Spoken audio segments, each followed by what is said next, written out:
咁香港係咪即係有得去做嘅地方咧？香港完全有條件。我而家唔係講緊咧，香港咧係由零開始做。香港其實已經係 number one 嚟嘅。香港嘅客量咧，其實喺世界上咧係名列前茅頭5名之內嘅吞吐量啊！一年咧，香港機場嘅吞吐量咧4800幾萬嘅國際嘅旅客。嗱，國際嘅定義咧就係、總之要 check 旅遊證件嘅就係國際㗎啦。咁所以香港飛去上海都係叫國際嘅。咁咧總之 check 旅遊證件啊嘛。咁所以但係國際嘅旅客咧，香港咧係真係頭5名嘅世界嚟比4000幾萬，好犀利。香港嘅貨運咧係全世界空運貨物係全世界第1名嘅。咁所以香港完全唔係話喺後邊都係寫係點搞咧，我哋應該而家其實你係贏緊嘅，完全係即係帶到出嚟㗎啦。問題就係你如果跑得慢啲，人哋就會爬你頭啊嘛，係咪？香港不單止咧，而家係帶領緊咧，其實仲有好多好先天優勢嘅。嗱，你睇地圖，諗下個地圖。如果我成日都話香港作為一個中心點，畫一個5個鐘頭飛行時間嘅圓圈，離開香港5個鐘頭啊！向東就冇乜地方啦，係個大太平洋啦。但係向西咧去到印度，向北咧肯定去到日本、韓國、中國嘅北邊。向南咧僅咧可以去到澳洲嘅個北邊嚇，即係覆蓋咗印尼㗎啦。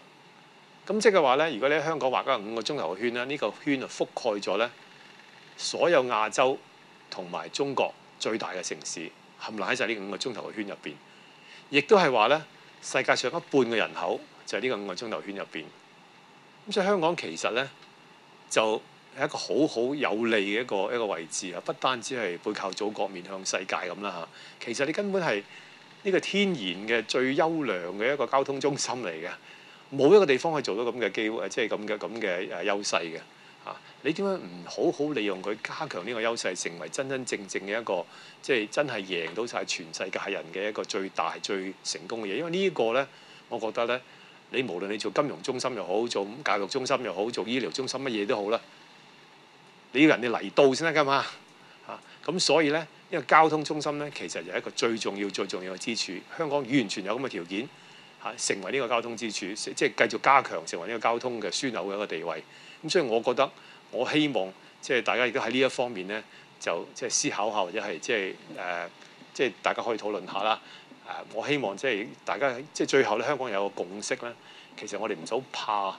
我哋即係呢一樣嘢，冇人敢講嘅，因為以前即係成日講出嚟話旅遊中心咧、咩貿易中心咧、咩物流中心啦，喂，交通中心咪得咯嚇？點解唔可以即係直情咁 explicitly 好開張名義咁講呢樣嘢出嚟咧？咁